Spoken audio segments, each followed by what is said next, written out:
Gadis ini sedang makan telur. Dan seorang pria yang duduk di depannya langsung melayangkan sebuah tamparan. Dia yang ketakutan pun menangis. Tapi kamu sama sekali tidak bisa membayangkannya. Dia sendirian menghadapi segerombolan serigala, tanpa ekspresi membantai mereka semua. Jae-yun dari kecil sudah diubah oleh organisasi misterius. Dia tidak hanya memiliki IQ yang super tinggi, tapi juga bisa menggunakan pikiran untuk mengendalikan benda. Jae-yun adalah percobaan yang paling berhasil. Karena dia terlalu kuat, tim takut untuk tidak bisa mengendalikannya dan bersiap untuk menghancurkannya. Tapi Jae-yun sudah kabur duluan. Tim organisasi mengejarnya sepanjang malam, tapi tetap saja tidak bisa terkejar. 10 tahun pun berlalu.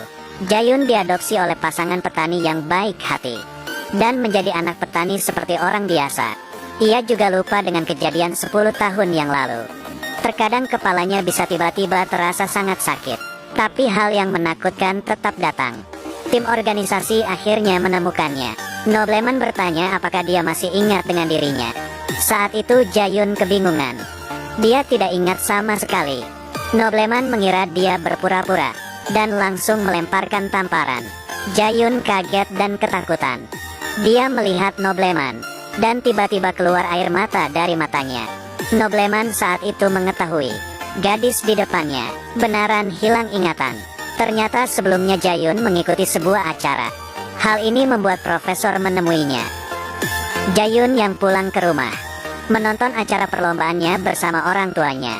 Tapi ayahnya tidak senang, karena di saat Jae-yun tampil, ia melayangkan mikrofon. Ayahnya tahu ini bukanlah sulap.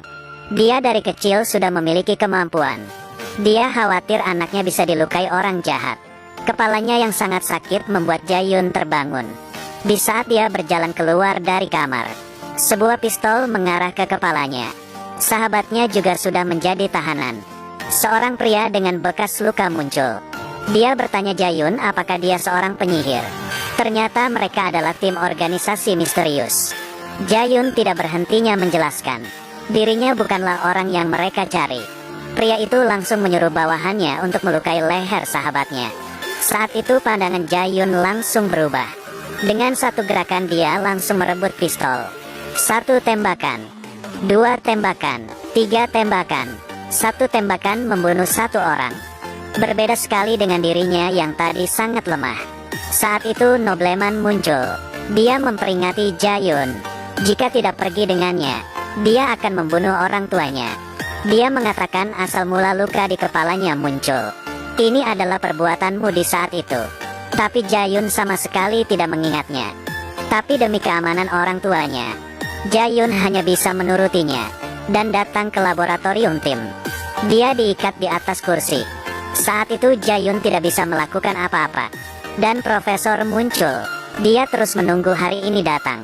Tapi Jae-yun masih tidak mengingat apa-apa.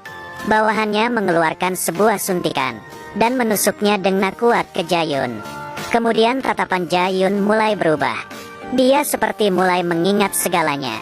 Ternyata saat itu tim organisasi tidak melanjutkan mencarinya, karena percobaan ini tiap waktu harus menusuknya ramuan.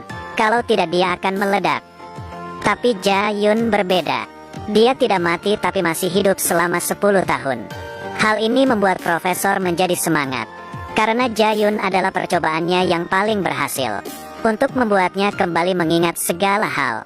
Dia menusuki Jae-yun suntikan lagi. Tapi obat ini hanya bertahan sebulan. Ini juga digunakan untuk mengendalikan kemampuannya.